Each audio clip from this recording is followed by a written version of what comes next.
Alright, so my name is Trenton Nielsen, and the topic that I will be discussing or going over is virtual violence. So, first off, what is virtual violence? I know that I wasn't sure what it was as I first started this, and that's kind of why I looked into it and signed up for it, just because I wanted to learn more about it. So, virtual violence refers to violence that is not physically experienced, but that can carry a lasting psychosocial effect on an individual. Virtual violence in entertainment includes television, music, film, video, computer games, and the internet. In 2016, there's so many different, ways of these entertainment. Like I mentioned, they're growing even more, and so it's just so important to be informed about virtual violence. Why is it important? Just like I mentioned before, with technology growing more and more every single year, kids at younger ages are getting more involved with digital media. American children between 2 and 18 years old spend an average of 6 hours and 32 minutes each day using media where violence can be shown. It's important to maintain control over the visuals and violence that they see, as it can have a lasting impact on them and affect the way they grow and develop mentally.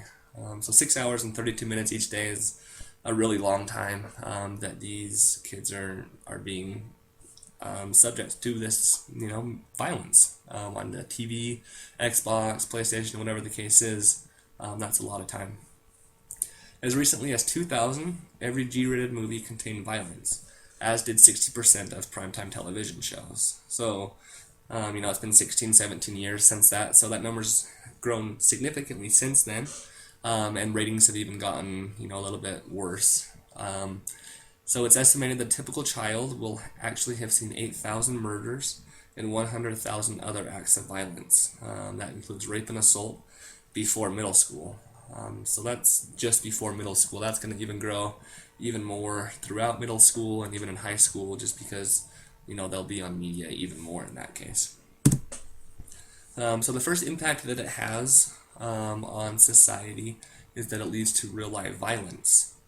According to www.videogames.procon.org, 60% of middle school boys and 40% of middle school girls who played at least one mature rated, that's M-rated game, hit or beat up someone. That's in comparison to 39% of boys and 14% of girls who did not play M-rated games.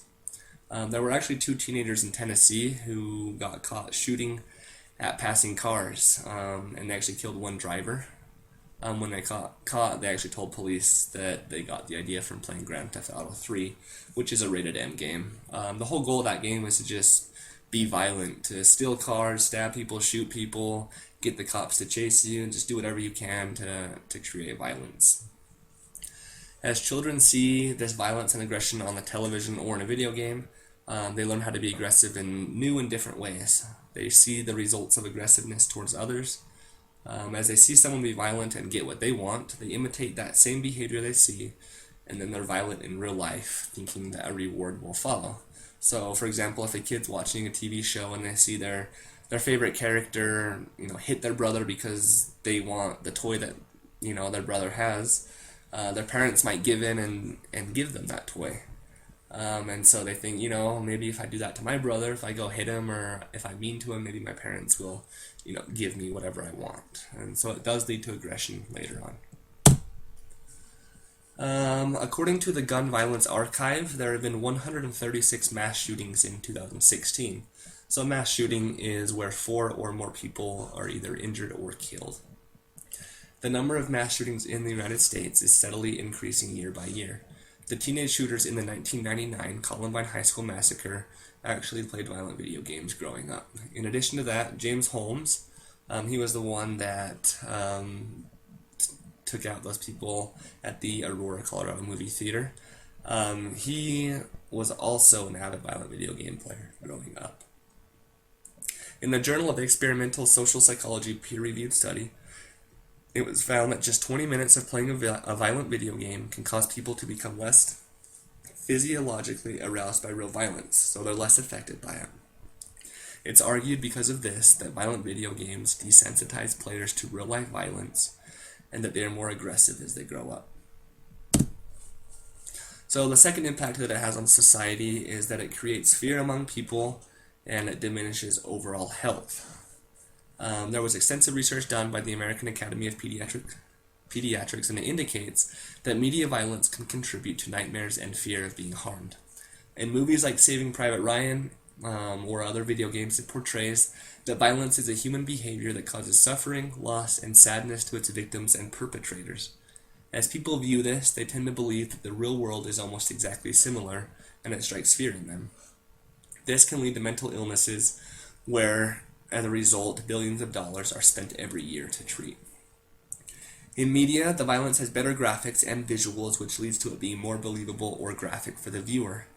This violent or horrific image may be ingrained into their heads and lead to fear of other people and even depression and nightmares. It leads people to the mean world syndrome, which is a general perception that the world is a very dangerous place. As they live life perceiving this, it diminishes their mental, psychological, and even physical health. So just a brief conclusion of that. Virtual violence refers to violence that is not physically experienced, but that can carry a lasting psychosocial effect on an individual. So that can be seen, through different ways of media on the television, Xbox, movie, whatever the case may be. That's because technology is growing at an alarming rate, and more kids and people are viewing that violence through those different mediums of media. As people see this violence, it gives them different ideas, and it causes aggressiveness in real life. Many mass shooters were known to have been avid violent video game players before the shooting, and those mass shootings are such a widely discussed topic nowadays, and we're trying to figure out different ways that we can decrease the amount of mass shootings that we see in our country. As people view the violence through the media, it strikes fear in their hearts and the belief that the entire world is a mean place. It can cause them nightmares and mental illnesses, which then leads to billions of dollars spent nationwide to treat. So I have a couple quiz questions for you guys. So the first quiz question I have is, how many murders is it estimated that a typical child will witness through media such as movies or video games before middle school? So A, 500, B, 3,700, C, 8,000, D, 11,500. And the correct answer to that is C, 8,000.